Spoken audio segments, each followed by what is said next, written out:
Dios te bendice, mi hermano. Estamos hablando de un tema de la voluntad de Dios, pero el tema principal es por qué los creyentes mueren a corta edad, por qué los cristianos mueren a corta edad. Y estamos hablando que en Isaías 55:13, así como en Oseas 4:6 nos habla ahí que el pueblo perece por una sola causa, y esa es la falta de conocimiento. Te estaba hablando que lamentablemente al pueblo latino, al pueblo mexicano, nos llegó la traducción, la versión Reina Valera, ¿no? Entonces, lamentablemente, pues el pueblo mexicano y latino siempre se ha basado a una sola traducción bíblica para poder determinar la voluntad de Dios hacia el ser humano. Y podemos entender que el hecho de basarse en una traducción bíblica no significa que nosotros tengamos el pleno conocimiento de lo que Dios nos quiso decir en su palabra, en los manuscritos. Entonces, es importante analizar de dónde proviene esta traducción Reina Valera.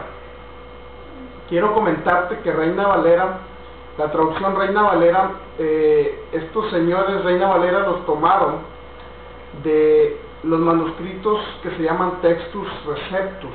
El Textus Receptus fue unos manuscritos hechos por Rotterdam en el año más o menos 1500. Él los formó, y la base del Textus Receptus está principalmente tomado de la Vulgata Latina. O sea, no fue tomada directamente en los manuscritos griegos, para que tú puedas comprender de por qué hay muchas inconsistencias y algunas variantes de lectura donde podemos ver que la traducción Reina Valera varía esencialmente de otras, como es Nueva Versión Internacional,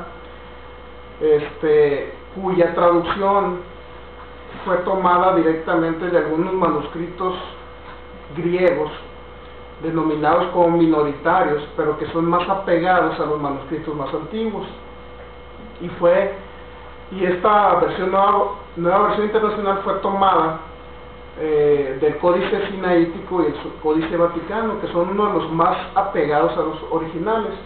Quiero comentarte que lamentablemente Reina Valera fue traducida o fue tomada del Textus Receptus, y el Textus Receptus a su vez fue formado de una traducción o de unos manuscritos que se llaman la Vulgata Latina. O sea, fue directamente del latín, fue tomado para el español, del latín fue tomado para el griego, y del griego fue tomado para el español. O sea, no fue directamente del manuscrito griego. Entonces, por eso hay muchas inconsistencias en Reina Valera.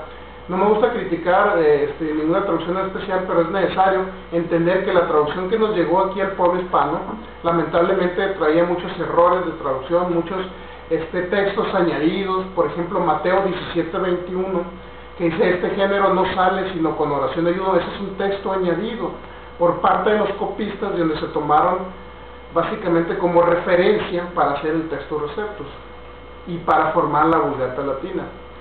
Entonces es importante entender esto, para que tú veas que Jesucristo nos dijo que escudriñáramos las Escrituras, y escudriñar las Escrituras significa profundizar en ellas, profundizar tanto en el análisis de los idiomas en que fueron escritos el Viejo Testamento, como es arameo y hebreo, y el Nuevo Testamento, que es griego.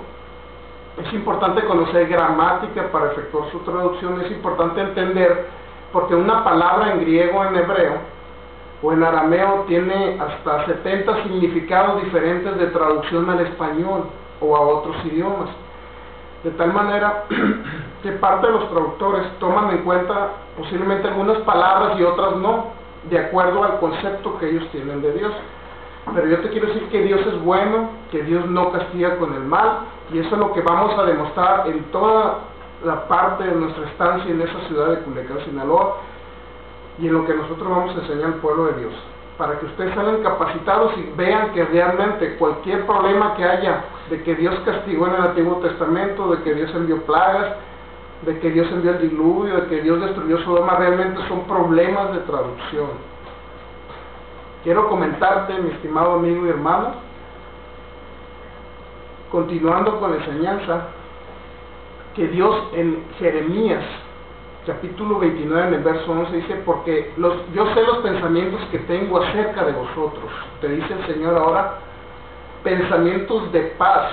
Y paz es una palabra que es la palabra shalom en hebreo y se traduce como prosperidad. De tal manera que dice que los pensamientos de Él no son de mal, sino de paz, de prosperidad. Prosperidad significa lo mismo que dice la tercera de Juan en el verso 2. Dice, amado, yo deseo que tú seas prosperado en todas las cosas y que tengas salud, así como prospera tu alma. La voluntad de Dios es que tú tengas salud, que vivas en salud divina, que vivas sano, que vivas en prosperidad, que seas de larga vida. Eso es lo que quiere Dios para tu vida. Lamentablemente a veces esperamos que llegue un predicador, nos sane, pero posteriormente continuamos con una vida de derrota, con una vida de miseria, con una vida aplastada por Satanás, y eso no es lo que Dios quiere para tu vida. Dios quiere levantarte de esa silla, Dios quiere bendecirte, Dios quiere que tú vivas en salud. Salud divina significa que ni siquiera una simple gripa pueda enfermarte.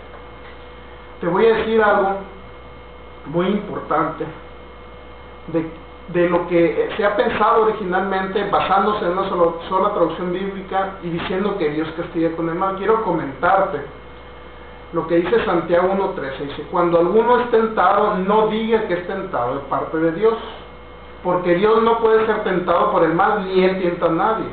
Es muy clara esta cita bíblica, nos aclara básicamente que Dios no nos puede enfermar. Eso es tentarnos con el mal. Dios no nos puede empobrecer.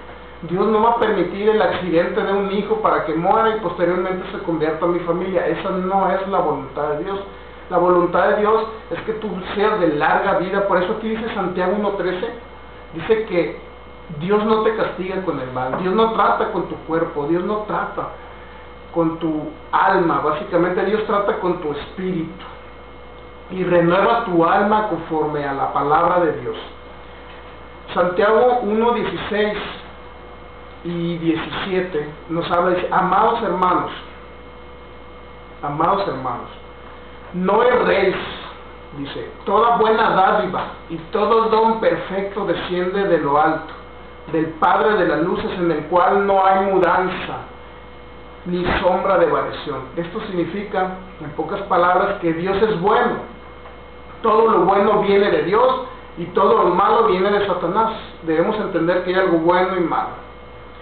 En 1 Juan 1 nos habla que Dios es luz y en Él no hay tinieblas. O sea, Dios no tiene comunión con Satanás ni con la muerte. El enemigo de la muerte, el enemigo de Dios es la muerte, es un enemigo de Dios. Así es que cuando alguien muere no podemos decir que Dios se lo llevó, aunque sea hijo de Dios, aunque sea creyente cristiano.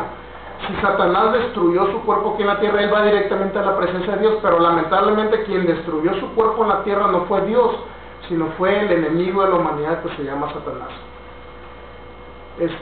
Santiago 1:17 dice, toda buena dádiva y todo don perfecto desciende de lo alto del Padre de las luces. ¿Ya? Todo don perfecto y toda buena dádiva desciende de lo alto del Padre de las luces, el cual no cambia ni hay una sombra de variación en él. Si Él dijo que es tu prosperador, Él es tu prosperador. Si Él dijo que Él es tu sanador, es tu sanador. Dios te bendice. En la próxima seguimos hablando. Bendiciones.